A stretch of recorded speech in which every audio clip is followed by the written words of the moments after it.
बिस्मिल्लाहिर्रहमानिर्रहीम। अस्सलाम वालेकुम। आज हम पढ़ेंगे पाली exclusion principal.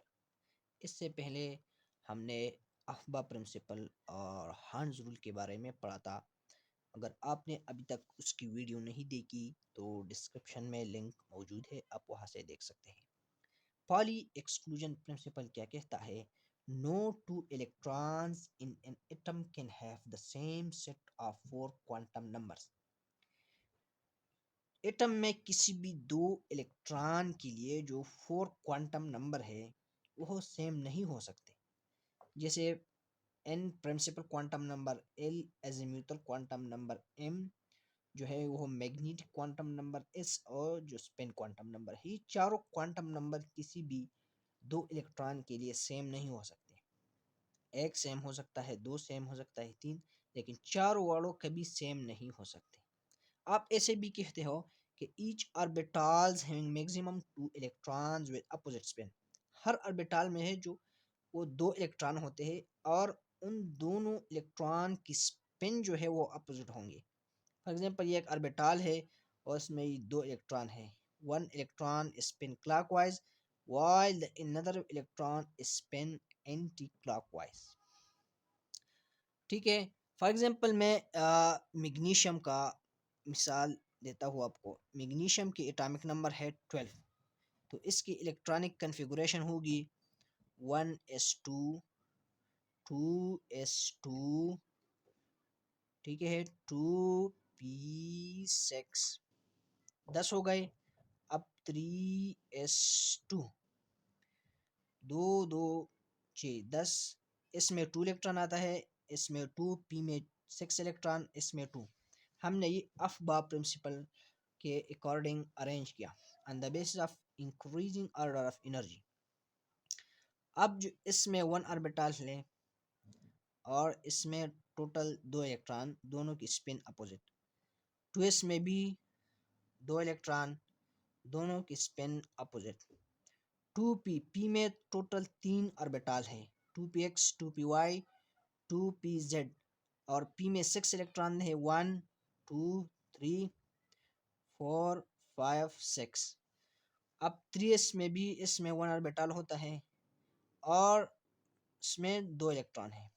This is according to हार्न्स रूल्स। अब मैं अगर ये दो इलेक्ट्रॉन लूँ, चलो मैं ये दो इलेक्ट्रॉन लेता हूँ। ये एक इलेक्ट्रॉन जो अपवर्ड डायरेक्शन में हम रिप्रेजेंट करते हैं, दैट स्पिन क्लॉकवाइज। और ये है, ये दूसरा इलेक्ट्रॉन है which is directed downward in arrow downward. अब देखो इस इलेक्ट्रॉन के लिए n की वैल्यू क्या है? For this electron the value of n is equal to 1, sorry 3। L जो है, L for the is the value of L is equal to 0। ठीक है, अगर L 0 है, M भी 0 है, क्योंकि इसमें सिर्फ वन ऑर्बिटल है इस सबशेल में। M is equal to 0। अब इस स्पिन क्वांटम नंबर इस क्या होगा? इस इज इक्वल टू +1/2 इस इलेक्ट्रॉन की तरफ आता है। For this electron the value of n is equal to 3। L is equal to 0, M is equal to 0, and S is equal to -1/2. This electron spin anticlockwise directed downward, while this electron spin clockwise. ठीक है, so for this electron the value of S is equal to +1/2, and for this electron the value of S spin quantum number is equal to -1/2. so अब देखो ये तीनों quantum number जो है ये तो सेम है, लेकिन जो स्पिन क्वांटम नंबर है इस दो इलेक्ट्रॉन के लिए वो सेम नहीं है। So according to Pauli exclusion principle, किसी भी दो इलेक्ट्रॉन के लिए जो फोर क्वांटम नंबर है उसकी वैल्यू सेम नहीं हो सकती। इस तरह आप किसी भी दो इलेक्ट्रॉन को ले लो, एक इलेक्ट्रॉन इसका एक इसका, तो इसके लिए भी चारों क्वांटम नंबर सेम नहीं होंगी। इस तरह किसी भी दो इलेक्ट्रॉन को आप ले ले तो उस 2 इलेक्ट्रॉन के लिए जो 4 क्वांटम नंबर्स है उसकी वैल्यू सेम नहीं हो सकती। यही है पाली एक्सक्लूजन प्रिंसिपल।